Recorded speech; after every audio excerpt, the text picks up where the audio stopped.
kú dédé àkókò yìí o ìròyìn yàjóyàjó ló wọn aṣètìgbọ̀yìn láti iléeṣẹ́ Jígí Alọ́rọ̀ ìkànnì 24 tó fìdí pagbá sílùú Ìbàdàn nípínlẹ̀ Ọ̀yọ́.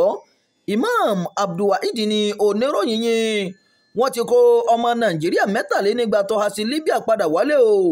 Àjọ tó ń dáhùn sí ìṣẹ̀lẹ̀ pàjáwìrì lórílẹ̀‐èdè ti sọ pé ọmọ Nàìjíríà tí iye wọn jẹ́ 203 làwọn ti gbà wálé báyìí láti orílẹ̀‐èdè Libya tí wọ́n há sí. Àjọ International Organization for Migration IOM pẹ̀lú àjọṣepọ̀ àjọ tó ń rí sí ìṣẹ̀lẹ̀ pàjáwìrì National Emergency Management Agency NEMA ni wọ́n kó wọn wálé pẹ̀lú àwọn alẹ́nulọ́rọ̀ míì. Ojú òpó X àjọ NEMA ni wọ́n ti kéde èyí lọ́jọ́ ìṣẹ́gun. Nǹkan bíi aago 7 alẹ́ ọjọ́ ìṣẹ́gun náà ni NEMA kéde pé wọ́n balẹ̀ sí pátákọ̀ òfurufú Muritala Muhammed tó wà ní Ìkẹjà. Ọkọ̀ òfurufú Al-Burak tí nọ́mbà ìdánimọ̀ rẹ̀ jẹ́ 5ABAC ni wọ́n ló kó wọn dé. Wọ́n ṣàlàyé pé àwọn ọmọ Nàìjíríà náà kò rí ọ̀nà tí wọ́n yóò gbà fi àríwá Libya tí wọ́n ti lé wọn kúrò sílẹ̀ ṣáájú àsìkò yìí kó tó di pé wọ́n rí ìrànlọ́wọ́. Kété tí wọ́n balẹ̀ sí pátákọ̀ òfurufú Muritala Muhammed ni àwọn aláṣẹ ti tẹ́wọ́ gbà wọ́n.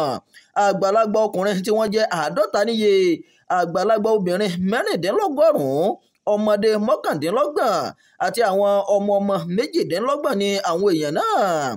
Àtẹ̀jáde tí NEMA fi síta ṣàlàyé pé 2 lára àwọn ọkùnrin náà ni wọ́n nílò ìtọ́jú pàjáwìrì nígbà tí wọ́n kó wọn dé ilé ìwòsàn ìjọba tó wà níkẹjà ni wọ́n sáré gbé wọn lọ fún ìtọ́jú.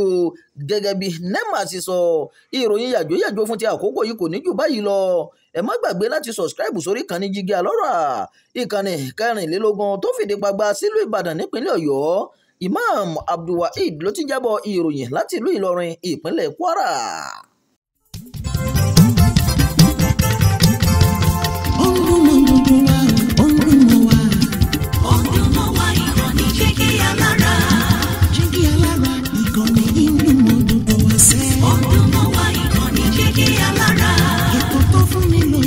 Ètò tó máa ní lọ́yẹ̀ wà ń bẹ̀. Ọdún mọ́ wá ìkànnì Jígí Alára. Ìròyìn lóríṣiríṣi tàbí mọ bó ṣe ń lọ láwùjọ.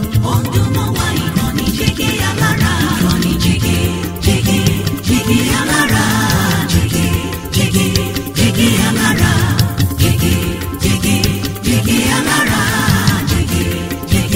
Jígí Alára. Ìkànnì Jígí Alára 24 bàbá gbogbo.